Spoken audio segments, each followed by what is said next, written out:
5 number जो main important point से देखो, आप कोई भी एग्जिस्टिंग साइड में वर्किंग करने के लिए पहुंचा हो, जैसे मान के चलो आप एक जूनियर सर्वेयर हो, आपके ज़्यादा एक्सपीरियंस नहीं है, तो आप एक नया साइड में पैर रखे हो, लेकिन वो एग्जिस्टिंग है।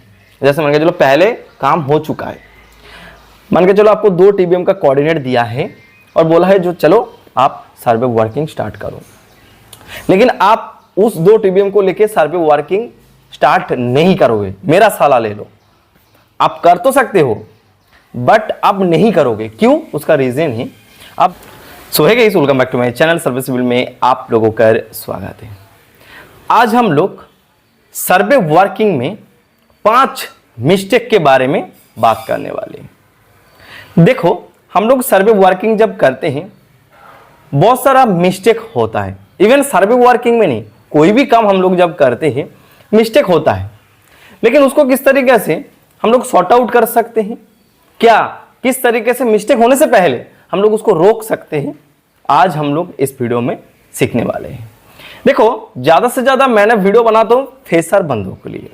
अगर आप फ्रेशर हो, कोई भी प्रोजेक्ट आप रन करना चाहते हो, आप फील्ड वर्किंग में माहिर होना चाहते हो, तो बेसिक 5 मिस्टेक आपको करना नहीं है और आपको इसके बारे में जानकारी होना चाहिए। तो चलिए बगैर लेट में आज का वीडियो स्टार्ट करते हैं।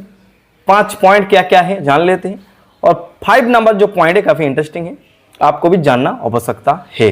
तो फर्स्ट हमारे जो पॉइंट है, टीबीएम एरर चेक। एक सर्वेयर जब कोई भी साइड में वर्किंग करते हैं आफ्टर ट्रैवर्सिंग, जैसे मान के चलो हम लोग कोई भी प्रोजेक्ट में काम कर रहा हो और टीबीएम हम लोग एकदम तो नजदीक नहीं छोड़ते हैं, थोड़ा थोड़ा दूर रहता है, उसको लेकर हम लोग काम करते हैं। सबसे पहले आप मान के चलो कोई भी बिल्डिंग वर्किंग कर रहे हो तो टीबीएम को बैक साइड करो। बैक साइड करने के बाद अगर आपका एरर आ रहा है तो आप पहले उस एरर को सॉर्ट आउट करो। कैसे करोगे मैंने थोड़ा आप लोगों को एक्सप्लेन कर देता हूं, और इसका फिजिकली वीडियो हमारे चैनल पर अपलोड है, आप लोग देख सकते हैं, मैंने इन स्क्रीन में अटैच कर दूंगा। आप कुछ नहीं करना है, मशीन को टील करो, बैक साइड कर लो, रिसेक्शन करो, क्या कोऑर्डिनेट ओरिएंटेशन करो, उसके बाद दोबारा उसके ऊपर पॉइंट छोड़ दो। जो भी आपका एरर आएगा उस टीबीएम में रुक जाएगा और 0-0 काम स्टार्ट होने वाला है। क्लियर? सबसे पहले अगर एरर आएगा तो आप एरर को उधर एंड करो। मशीन को टील करने के बाद आपने बैक साइड कर लिया। बैक साइड करने के बाद आपका मान के चलो 5 mm 10 mm जो भी एरर आया है, आप उस एरर को लेके ऑब्जर्वेशन में चले जाओ। जाने के बाद आप उसको मेजर करो, आपका कोऑर्डिनेट दे देगा स्ट्रिंग नॉटिंग Z, आप उसको रिकॉर्ड कर लो। दूसरा टीबीएम में जाओ, स्ट्रिंग नॉटिंग Z रिकॉर्ड कर लो, आपका एरर उधर ही एंड हो गया। अब आगे काम कर सकते हैं। ठीक है। दूसरा पॉइंट हमारे हैं, मान के चलो आप एक बिल्डिंग वर्किंग कर रहे हो, फॉर एग्जांपल क्या आप एक प्लान में वर्किंग कर रहे हो, क्या रोड में वर्किंग कर रहे हो। सपोज मान के चलो आप जब टीबीएम को लेके बैक साइड किए हो, आप मान के चलो आप कॉन्टिन्यूसली काम किए हो, 1 दिन 2 दिन 3 दिन 4 दिन 5 दिन कर रहे हो कॉन्टिन्यूस, क्योंकि एक दिन में तो खड़ा नहीं हो जाएगा कोई भी प्रोजेक्ट, तो आपको टाइम देना पड़ेगा। तो मान के चलो पीवीएस में जो काम किए हो, जैसे मान के चलो आप कॉलम का 4-4 पॉइंट दिए थे, क्या 3-3 पॉइंट दिए थे, 15 कॉलम का मार्किंग किए थे यस्टरडे। टुडे आप मार्किंग कर रहे जो आपका बचा हुआ कॉलम। अब पहले क्या करोगे, आफ्टर बैक साइड करने के बाद आप पीवीएस जो पॉइंट है चेक करो एक बार, जो आपका मशीन सही सलामत रीडिंग दे रहा है, क्या उसमें ज़्यादा एरर आ रहा है, क्या एंगल में तो नहीं कट रहा है। ज़्यादा से ज़्यादा मशीन का प्रॉब्लम आता है, कैलिब्रेशन आउट होता है एंगल में, पहले एंगल में पता चलता है, उसके बाद डिस्टेंस में। पहले डिस्टेंस में एरर नहीं आता है, ज़्यादा से ज़्यादा एरर आता है एंगल पर।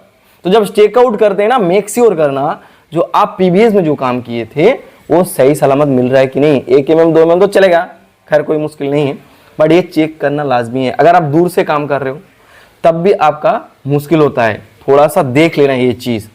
क्लियर? फ्रेशर बंदों के लिए काफ़ी इंपॉर्टेंट है ये चीज़, क्रॉस चेक हर टाइम करना। ऐसा नहीं जो टीबीएम क्रॉस चेक कर लिया, सर जी 2 टीबीएम था, तीसरा नंबर टीबीएम चेक कर लिया, वो तो फिक्स है ही है। जब टीबीएम को जनरेट किए थे मशीन को सिर्फ टील करके 1 टीबीएम में जनरेट किए थे, बट आप जब एक जगह में खड़ा होकर 100 पॉइंट देते हो, 50 पॉइंट देते हो, तब तो आपका मशीन हिलता है ना, टील आउट होता है ना, थोड़ा सा भी तो मशीन में ऐसा डिसबैलेंस होता है। आप जब कीपैड को इस्तेमाल करते हो तो मशीन में तो क्या होता है, कुछ तो प्रेशर आता है ना, तो धीरे धीरे टील आउट होता है, एक बार में नहीं होता है। इस चीज का ध्यान देना। और जब आप वर्किंग करोगे ऐसा ना है उसको दबाना जोर से, उसको आराम से करना, जैसे टील सही सलामत रहे, वाइब्रेशन वगैरह ना हो। मैंने फेसर बंदों के लिए नोट डाल रहा हूं, क्लियर। तीसरा पॉइंट हमारे है, सपोज मान के चलो आप एक बिल्डिंग प्रोजेक्ट कर रहे हो, तो एक थॉट दिमाग में रखना, जो टीबीएम को लेकर आप शुरू से स्टार्ट किए हो एंड तक उसी टीबीएम को लेकर काम करना, ऐसा प्रैक्टिस रखो। जैसे मान के चलो मैंने ए और बी टीबीएम को लेके हमारे एकेडमिक बिल्डिंग को स्टार्ट किए। अब ऐसा आप सिचुएशन रखो जैसे आप उसी टीबीएम को लेके एंड तक चल सकते हो। ऐसा नहीं जो डाइवर्सिंग में मान के चलो ए बी सी डी है, हम चारों टीबीएम को लिया, ऐसा नहीं। आप ए और बी को ले लो, लेकिन आपको पॉइंट का अगर नीड होगा, 2 पॉइंट से तो इतना बड़ा बिल्डिंग बनेगा नहीं, अगर पॉइंट का नीड होगा तो आप ए और बी को रिसेक्शन करके, क्या कोऑर्डिनेट विद ओरिएंटेशन करके 1 पॉइंट आगे छोड़ लो, 2 पॉइंट आगे छोड़ लो, तरीका से फिर काम करो। लेकिन जो टीबीएम से आपका बिल्डिंग स्टार्ट किए हो, आपका प्रोजेक्ट स्टार्ट किए हो, उसी टीबीएम का रेफरेंस में कोशिश करो जो बने। नहीं तो क्या होगा ना, एरर होगा। वन साइड में आप काम करते हुए जाओगे ना, एंड ऑफ द जो साइड होगा उसमें आपका एरर मिलेगा। लेकिन ये 2 टीबीएम को लेकर अगर काम करोगे, इसी टीबीएम का रेफरेंस में अगर पॉइंट छोड़ते हुए काम करोगे तो एरर नहीं आएगा। मेरा कहने का मतलब नहीं समझ रहे हो, मैंने दोबारा समझा देता हूं। जैसे मैं टावरसिंग जो होता है वो आउटर बाउंड्री हो गया, एक साथ में बहुत सारा पॉइंट हम लोग जनरेट कर लिया, वो अलग हो गया, वो हम लोग पूरा प्रोजेक्ट करने के लिए। बट मैंने बिल्डिंग का बोल रहा हूं, जो आप एक बिल्डिंग पर्टिकुलरली कोई स्ट्रक्चर बना रहे हो, उसके लिए मान के चलो नियरेस्ट आप 2 टीबीएम फाइंड किया, जो मान के चलो इधर बिल्डिंग है, इधर ए टीबीएम है, उधर बी टीबीएम है, तो ऐसा कोशिश करो ए और बी को लेकर ही काम करने का। अब दूसरा जो ट्रैवर्सिंग वाला पॉइंट है उसको नहीं लेने का। ए और बी लिया शुरुआत में, तो ए और बी को लेकर ही अगर पॉइंट का नीड है तो ए और बी टीबीएम को लेकर ही और पॉइंट छोड़ो, उसके बाद अब काम करो। मेरा कहने का मतलब ये है, समझ में आ गया, क्लियर। चौथा नंबर पॉइंट हमारे है, जैसे मान के चलो हम लोग स्टेक आउट करते हैं ना, हम लोग एक्सेल में कोऑर्डिनेट को प्रिंट आउट करके लेके आते हैं, क्या मैनुअली हम लोग ऑटोकैड से देख देख के कोऑर्डिनेट इनपुट करते हैं, फिर लेआउट करते हैं। ये बैड प्रैक्टिस है। इसमें क्या होता है, गलती होने का चांसेस रहता है और लेट भी होता है। इसके लिए आप क्या करना है, इसके लिए आप CSV फॉर्मेट कर लो, टेक्स्ट फाइल फॉर्मेट कर लो, जो भी फॉर्मेट आपका टोटल सपोर्ट कर रहे हैं आप ऑटोकैड से डायरेक्ट बना लो। इसका वीडियो हमारे चैनल पर ऑलरेडी अपलोड है, जो आप टेक्स्ट फाइल में कैसे अपलोड करोगे, CSV फॉर्मेट में कैसे अपलोड करोगे, चाहे लाइका हो चाहे सोकिया हो, किस तरीके से आप करोगे, everything video already upload my channel, visit now और वाचिंग द वीडियो। और मैंने कोशिश करूंगा जो एंड स्क्रीन में अपलोड करने के लिए। सबसे पहले आप जो भी स्ट्रक्चर का जो भी कॉलम मार्किंग करना चाहते हो, आप पहले ऑटोकैड से उसको पेन टाइप में लाओ, पेन टाइप से आप टोटल में इनपुट कर लो। देखो हर total CSV comma separated value, क्या कोमा डेलिमिटेड जो फाइल फॉर्मेट होता है वो सपोर्ट करता है। अब इजीली इंजेक्ट करो और आप जितना भी पॉइंट मार्किंग करना चाहते हो मार्किंग करो, वो जल्दी होता है, ठीक है ना। मैनुअली इनपुट करने से अच्छा आज के डेट में तो CSV फाइल यूज करो, क्योंकि जितना स्मार्ट हो रहे हैं दुनिया, उतना स्मार्ट के साथ आपको भी वर्किंग करना है। क्योंकि आप कितना पेपर लेके ढूंढोगे और कितना टाइप करोगे, उसमें भी तो दिक्कत होता है ना। 5 नंबर जो मेन इंपॉर्टेंट पॉइंट से, देखो आप कोई भी एग्जिस्टिंग साइड में वर्किंग करने के लिए पहुंचा हो, जैसे मान के चलो आप एक जूनियर सर्वेयर हो, आपके ज़्यादा एक्सपीरियंस नहीं है, तो आप एक नया साइड में पैर रखे हो, लेकिन वो एग्जिस्टिंग है। जैसे मान के चलो पहले काम हो चुका है, मान के चलो आपको 2 टीबीएम का कोऑर्डिनेट दिया है और बोला है जो चलो आप सर्वे वर्किंग स्टार्ट करो, लेकिन आप उस 2 टीबीएम को लेके सर्वे वर्किंग स्टार्ट नहीं करोगे। मेरा सलाह ले लो, आप कर तो सकते हो बट आप नहीं करोगे। क्यों? उसका रीजन है, आप जो साइड में काम करने वाले हो उसको आपको जांचना नहीं है एक बार, जो पिछले सर्वेयर क्या करके गए थे, क्या है एसपास साइड, अभी कंडीशन क्या है, आपको तो जांचना है ना। तो आपको 2 टीबीएम भले ही दिया है, आप 2 टीबीएम ले लो, नहीं तो आप खुद टीबीएम जनरेट करो। जनरेट करने के बाद आप पूरा ट्रैवर्सिंग करो। एक बार टाइम मांग लो, जो हमको साइड सेटअप करने के लिए 7 डेज से 10 डेज लग सकता है, बट हम टेंशन फ्री रहेंगे।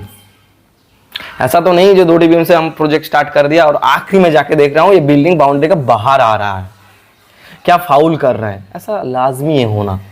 बट ये ना हो इसलिए आपको क्रॉस चेक करना चाहिए, भले ही कोई सर्वेयर करके गया है, चाहे चीप सर्वेयर क्यों ना हो जाए, लेकिन ये विश्वास जो आत्मविश्वास बोलते हैं ना, सेल्फ कॉन्फिडेंस, ये होना चाहिए, तभी हम लोग साइड में वर्किंग कर पाएंगे। तो एक बार ट्रैवर्सिंग कर लो, ये मोस्ट इंपॉर्टेंट है, करने के बाद वेरिफिकेशन हो गया, क्रॉस हो गया, और उसके बाद आप इजीली सेटिस्फाइड के साथ काम कर सकते हो। लेकिन ये सारी चीज तो कर ही लोगे, इसके साथ मैंने एक पॉइंट ऐड कर देता हूं जो 6 नंबर पॉइंट है, ऑटोकैड आपको आना चाहिए।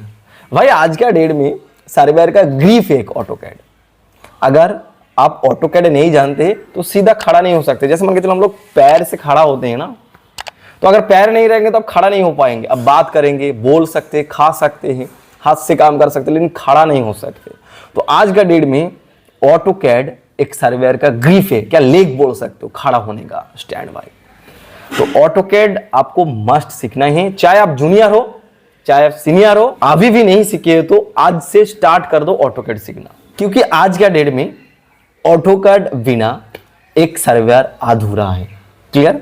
तो यही 5 पॉइंट था मोस्ट इंपॉर्टेंट, मैंने आप लोगों के साथ शेयर किया हूं। जो जो रिलेट करते हैं इस बात पर कमेंट करके जरूर बताना, और वीडियो कैसा लगा वो भी कमेंट करके बताना। और मेरे से ऑटोकैड क्या टोटल लेसन, पर्सनली क्लास क्या हमारे एप्लीकेशन के माध्यम से, अगर आप लोग क्लास ज्वाइन करना चाहते हैं तो स्क्रीन में दिया हुआ नंबर पर जरूर कॉन्टैक्ट करना, नहीं तो गूगल प्ले स्टोर में हमारे एप्लीकेशन भी डाउनलोड कर सकते हो, सर्विसिबल राकेश। अभी चले जाओ और इंस्टॉल करो, परचेस करो आपका पसंदीदा कोर्सेस। सो गाइस आज की वीडियो इतना ही था, मिलते हो नेक्स्ट वीडियो लेकर, तब तक के लिए आप लोग सुस्त रहे, अच्छे रहे। जय हिंद, वंदे मातरम।